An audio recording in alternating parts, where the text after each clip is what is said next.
বৈষম্য বিরোধী আন্দোলন চলাকালীন রাজধানীর চানখারপুলে গুলিতে ইসমামুল হক নামের একজন নিহত হওয়ার ঘটনার করা মামলায় গ্রেপ্তার পুলিশের সাবেক আইজি চৌধুরী আব্দুল্লাহ আল মামুনকে 4 দিনের রিমান্ড মঞ্জুর করেছেন আদালত।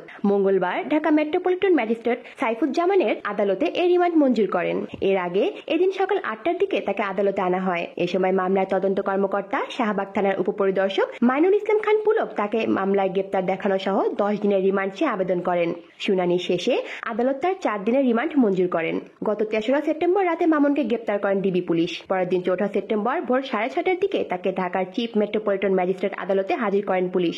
বৈষম্য বিরোধী কোটা আন্দোলন চলাকালীন মোহাম্মদপুরে মুদি দোকানদার আবু সাইদ হত্যার মামলার সুষ্ঠু তদন্তের জন্য তাকে 10 দিনের রিমান্ড নিতে আবেদন করেন তদন্তকারী কর্মকর্তারা।